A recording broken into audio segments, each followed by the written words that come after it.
आप सभी को मेरा नमस्कार है। आप सभी का हमारे चैनल लाइफ सक्सेस में बहुत बहुत स्वागत है। आज हम इस क्लास में रीट 2025 के लिए रीट 2022 में पूछे गए हिंदी के प्रश्नों को हल करने वाले हैं, जो कि आने वाली परीक्षा की दृष्टि से बहुत ही महत्वपूर्ण है। अगर आपको हमारी ये क्लास पसंद आए तो इसे लाइक, शेयर, सब्सक्राइब करें और हमें कमेंट करके बताएं कि यह क्लास कैसी रही, जिससे कि हम सभी प्रीवियस ईयर क्वेश्चनों को आपके लिए लेके आएं।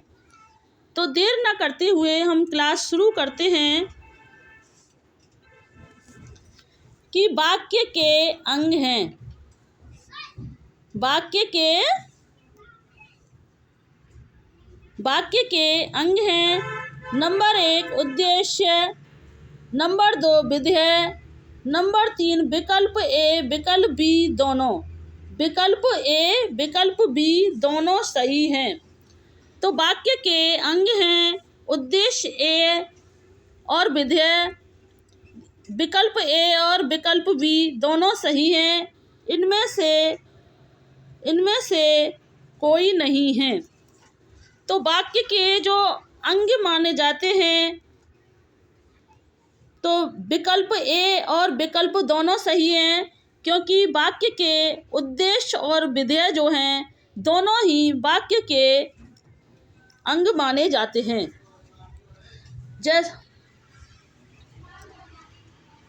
जैसे राम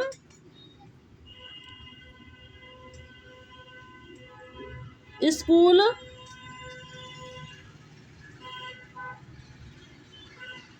जाता है। तो यहाँ पर जो राम है, राम जो है वो यहाँ पर उद्देश्य या कर्ता माना गया है, और जो स्कूल जाता है यह क्या है, विधेय है। तो यह दोनों ही, इन दोनों से मिलकर ही वाक्य संपूर्ण होता है। तो उद्देश्य और विधेय जो दोनों ही वाक्य के अंग माने जाते हैं। अगला प्रश्न देखते हैं।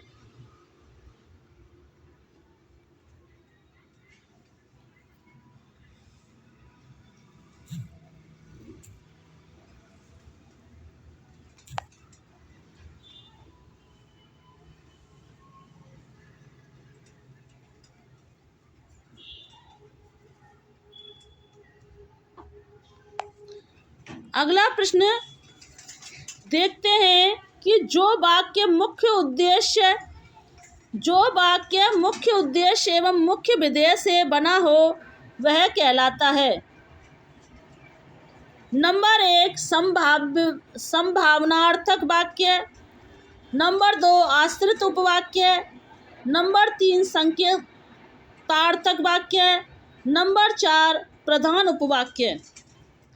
तो जो वाक्य मुख्य उद्देश्य एवं मुख्य विधेय से बना हो, जो वाक्य मुख्य उद्देश्य एवं मुख्य विधेय से बना हो वह प्रधान उपवाक्य कहलाता है। क्या? जो मुख्य उद्देश्य और मुख्य विधेय से बना हो वह प्रधान उपवाक्य कहलाता है। अगला प्रश्न देखते हैं कि टोपी उछालना मुहावरे का अर्थ है। टोपी उछालना मुहावरे का अर्थ है।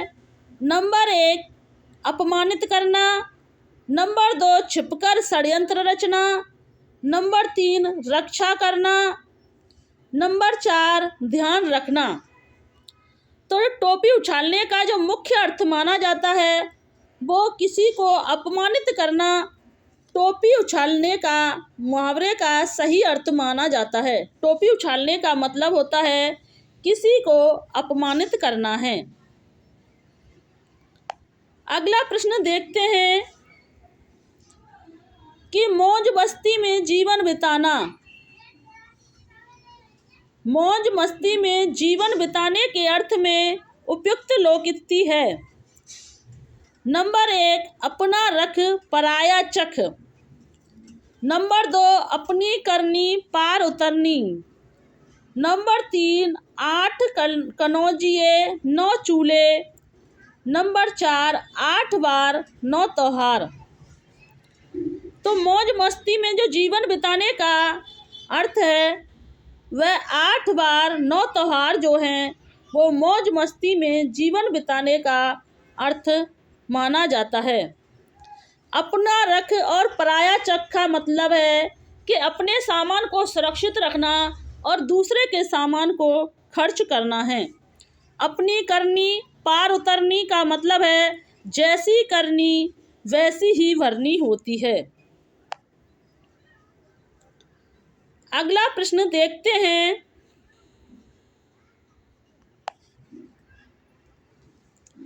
कि विद्यार्थियों को पुस्तक के माध्यम से भाषा की मूल ध्वनियों लिपियों का ज्ञान कराकर उन्हें पढ़ने लिखने के कौशल में दक्ष किया जाता है। इस विधि को कहा जाता है नंबर 1 भाषा प्रयोगशाला विधि, नंबर 2 भाषा संसर्ग विधि, नंबर 3 पाठ्य पुस्तक विधि, नंबर 4 खेल विधि। तो विद्यार्थियों को पाठ्य पुस्तक के माध्यम से भाषा की मूल ध्वनियों एवं लिपियों का ज्ञान करा करके उन्हें पढ़ने लिखने के कौशल में दक्ष किया जाता है। तो इस विधि को पाठ्य पुस्तक विधि कहते हैं। जबकि भाषा संसर्ग विधि में व्याकरण के शुद्ध नियमों पर बल दिया जाता है। किसमें? भाषा संसर्ग विधि में व्याकरण की शुद्धता पर बल दिया जाता है। अगला प्रश्न देखते हैं कि डाल्टन प्रणाली का आविष्कार किसने किया? डाल्टन प्रणाली का आविष्कार किसने किया? नंबर 1 किलपैट्रिक ने, नंबर 2 डाल्टन ने, नंबर 3 मोंटेसरी ने, नंबर 4 पार्कहर्स्टक ने। तो डाल्टन विधि का जो आविष्कार किया था वह पार्कहर्स्टक ने। किसने? पार्कहर्स्टक ने डाल्टन विधि का आविष्कार किया था। जबकि मोंटेसरी ने मारिया मोंटेसरी विधि का प्रयोग किया था। अगला प्रश्न देखते हैं कि ब्लूम उपागम के अनुसार शिक्षा की त्रिपदी प्रक्रिया में सम्मिलित पद हैं। नंबर 1 सामान्यीकरण, नंबर 2 व्यवहारिक प्रयोग, नंबर 3 प्रस्तुतिकरण, नंबर 4 व्यवहार परिवर्तन। तो ब्लूम उपागम के अनुसार शिक्षा की त्रिपदी प्रक्रिया में जो सम्मिलित हैं वह व्यवहार परिवर्तन जो है ब्लूम की त्रिपदी प्रक्रिया में सम्मिलित माना जाता है। अगला प्रश्न देखते हैं कि सुंदर अनुलेख की आवश्यक शर्त क्या है? सुंदर अवलेख की आवश्यक शर्त क्या है? नंबर 1 अनुलेख लिखते समय शिक्षक विद्यार्थी की सहायता ना करे। नंबर 2 अनुलेख स्वस्वर बोलकर लिखवाया जाए। नंबर 3 अनुलेख में अक्षरों की बनावट वैसी ही होनी चाहिए जैसी कि आदर्श लेख में हो। नंबर 4 उपयुक्त में से सभी विकल्प सही हैं। तो सुंदर अनुलेख की जो आवश्यक शर्त मानी जाती है कि अनुलेख में अक्षरों की बनावट वैसी ही होनी चाहिए जैसे कि आदर्श लेख में मानी जाती है, तभी वह सुंदर अनुलेख की शर्त को पूरा कर पाएगा।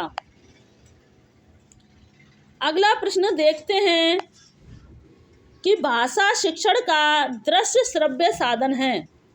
भाषा शिक्षण का दृश्य श्रव्य साधन है। तो चित्र विस्तारक यंत्र, number 2 gramophone, number 3 chart, number 4 नाटकीकरण। तो भाषा शिक्षण का दृश्य श्रव्य जो साधन माना जाता है तो वह नाटकीकरण जो है वो दृश्य श्रव्य साधन माना जाता है। जबकि चार्ट जो है वो एक दृश्य साधन माना जाता है। ग्रामोफोन जो है वो एक श्रव्य साधन माना जाता है, जबकि चित्र विस्तारक यंत्र जो है यह भी एक दृश्य साधन माना जाता है, जबकि नाटकीकरण जो है दृश्य श्रव्य दोनों माना जाता है। अगला प्रश्न देखते हैं कि इनमें से पाठ्य पुस्तक के आंतरिक रूप में सम्मिलित तत्व नहीं है। नंबर 1 भाषा, नंबर 2 विषय सामग्री, नंबर 3 जिल्द, नंबर 4 शैली। तो इनमें से जो पाठ्य पुस्तक के आंतरिक रूप में सम्मिलित तत्व नहीं है, तो वह सम्मिलित तत्व जो नहीं माने जाते हैं, जिल्द जो है वो पाठ्य पुस्तक का आंतरिक तत्व नहीं माना जाता है, जबकि भाषा, उसकी विषय सामग्री, उसकी शैली जो है वो पाठ्य पुस्तक के आंतरिक भाग माने जाते हैं। अगला प्रश्न देखते हैं कि निम्नलिखित में से भाषा पुस्तक का लाभ कौन सा है। नंबर 1 कक्षा शिक्षण में पूर्ति, नंबर 2 स्वाध्याय के लिए अवसर, नंबर 3 ए बी दोनों सही हैं, नंबर 4 इनमें से कोई नहीं है। तो भाषा पुस्तकालय का लाभ जो माना जाता है वो ए एवं बी दोनों को माना गया है, क्योंकि भाषा पुस्तकालय कक्षा शिक्षण में भी पूर्ति करती है और स्वाध्याय के अवसर भी प्रदान करती है। अगला प्रश्न देखते हैं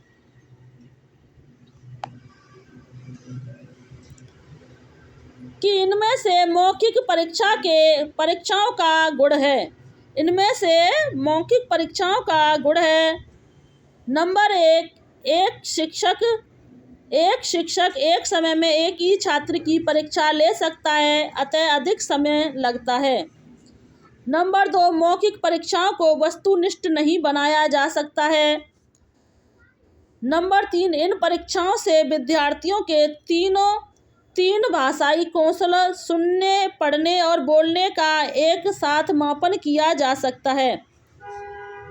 तो इनमें से जो मौखिक गुण परीक्षाओं का जो गुण माना जाता है, तो यह माना जाता है कि इन परीक्षाओं से विद्यार्थियों के 3 भाषाई कौशल, सुनने, पढ़ने और बोलने का एक साथ मापन किया जा सकता है।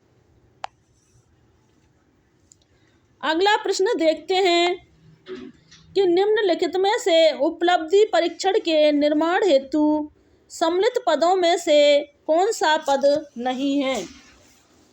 नंबर 1 परीक्षण योजना बनाना, नंबर 2 परीक्षण के प्रारंभिक रूप की रचना करना, नंबर 3 परीक्षण पुनः परीक्षण करना, नंबर 4 परीक्षण का अनुप्रयोग।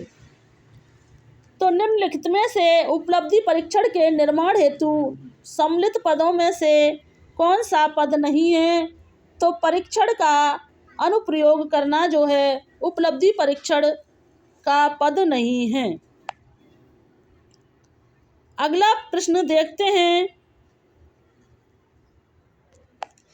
कि सतत एवं व्यापक मूल्यांकन प्रणाली का दोष है।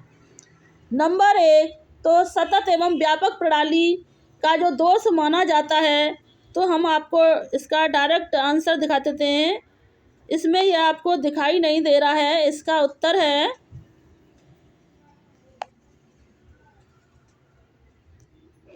कि विद्यार्थी पर वर्ष भर परीक्षा का भय बना रहता है, जिससे उसका स्वाभाविक विकास प्रभावित होता है। क्या विद्यार्थी पर इसमें क्या होता है कि वर्ष भर उसे परीक्षा का ही भय बना रहता है, जिससे उसका स्वाभाविक विकास है वो प्रभावित होता है। अगला प्रश्न देखते हैं। अगला प्रश्न देखते हैं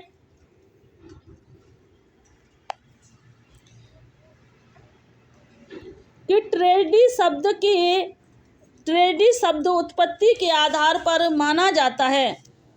नंबर 1 तद्भव, नंबर 2 तत्सम, नंबर 3 विदेशी, नंबर 4 देशज। तो उत्पत्ति के आधार पर ट्रेडी शब्द जो माना जाता है वो विदेशी शब्द माना जाता है। कैसा? ट्रेडी जो है एक विदेशी शब्द माना जाता है।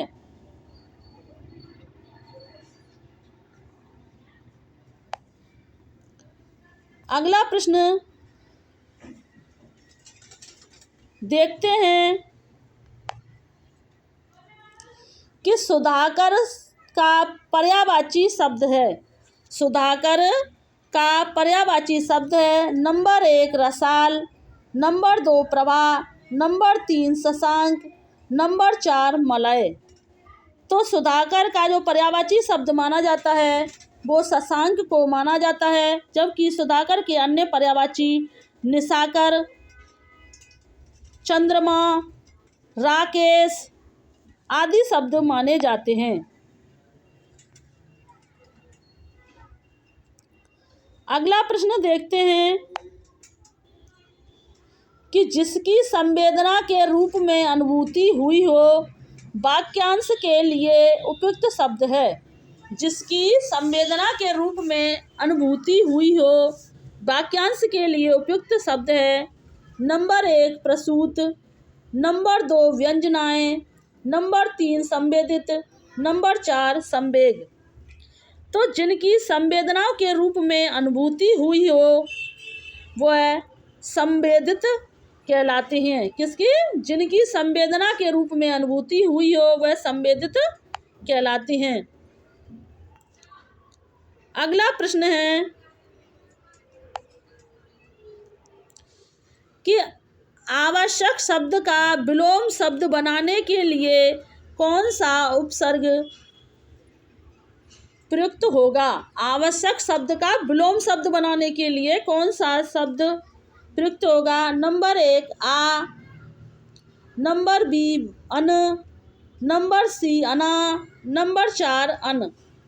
तो आवश्यक का जो विलोम शब्द बनाने के लिए अन शब्द का प्रयोग होगा, क्योंकि आवश्यक का जो विलोम बनेगा वो अना आवश्यक बनेगा, अनावश्यक बनेगा, जिसका होगा अन प्लस आवश्यक।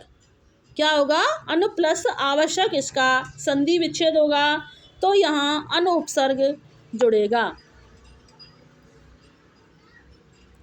अगला प्रश्न देखते हैं कि सामायिक शब्द में प्रयुक्त प्रत्यय है। सामायिक शब्द में प्रयुक्त प्रत्यय है, तो सामायिक शब्द में एक प्रत्यय किसमें? सामायिक शब्द में जो है एक प्रयुक्त प्रत्यय का प्रयोग किया गया है।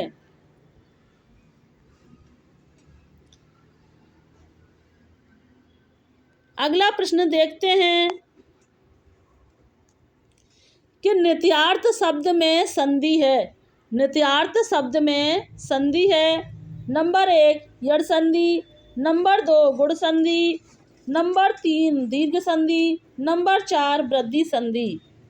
तो नित्यार्थ में जो संधि मानी गई है वो दीर्घ संधि मानी जाती है। कौन सी? नित्यार्थ में दीर्घ संधि मानी गई है। अगला प्रश्न देखते हैं कि निम्नलिखित शब्दों में अपव्यय नहीं है। अधिक, जब, पूर्व या रचना। तो निम्नलिखित शब्दों में से जो अपव्यय शब्द नहीं है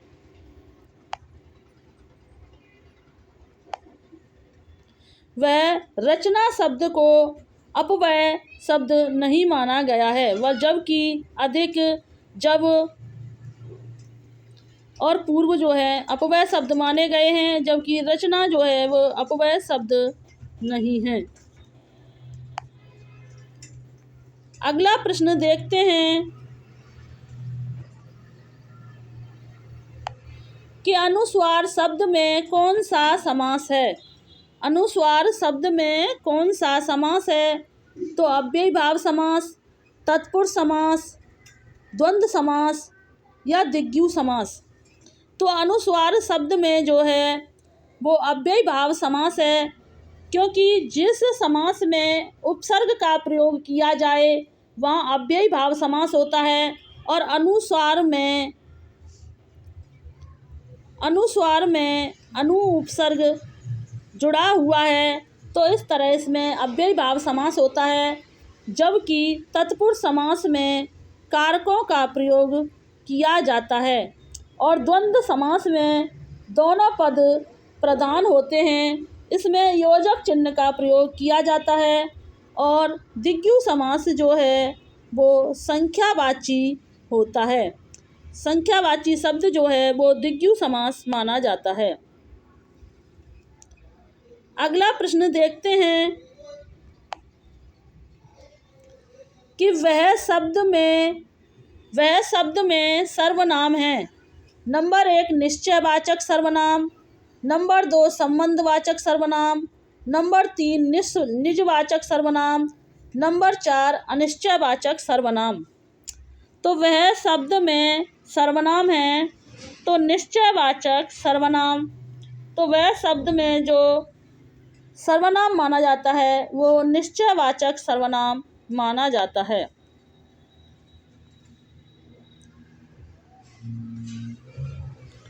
अगला प्रश्न देखते हैं कि लोभ शब्द में कौन सी संज्ञा है। तो लोभ शब्द में व्यक्तिवाचक, जातिवाचक, द्रव्यवाचक या भाववाचक। तो जो लोभ शब्द में जो संज्ञा मानी गई है तो वह भाववाचक संज्ञा मानी गई है। अगला प्रश्न देखते हैं कि जातियां शब्द का एक वचन होगा। जातियां शब्द का एक वचन होगा जाति, जातीय, जातियां या जाति। तो जातीय शब्द का जो एक वचन होगा वह जाति होगा। अगला प्रश्न देखते हैं कि हिमाती शब्द का अर्थ है। हिमाती शब्द का अर्थ बर्फीला, पक्षपाती, पक्षद्रोही या आयातित है। तो हिमाती शब्द का जो अर्थ है वो पक्षपाती जो है हिमाती शब्द का अर्थ माना जाता है। अगला प्रश्न देखते हैं कि इनका असर भी पड़ रहा है, इस वाक्य में कौन सा काल है। इनका असर भी पड़ रहा है, इस वाक्य में कौन सा काल है। तो संभाव्य वर्तमान, आज्ञार्थ वर्तमान, पूर्ण वर्तमान या अपूर्ण वर्तमान। तो इनका असर भी पड़ रहा है में अपूर्ण वर्तमान माना जाता है। जहाँ रहा है, रही है, रहा है, जहाँ काम अभी हो रहा है, मतलब ख़त्म नहीं हुआ है, काम अब भी चल रहा है, हो रहा है, तो वहाँ अपूर्ण वर्तमान माना जाता है। जहाँ काम संपूर्ण पूरी तरह से ख़त्म हो चुका है, समाप्त हो चुका है, वहाँ पर पूर्ण वर्तमान होता है।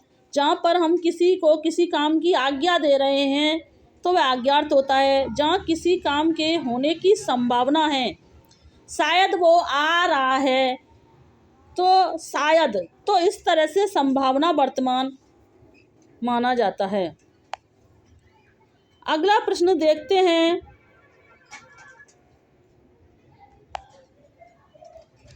कि विदा शब्द है।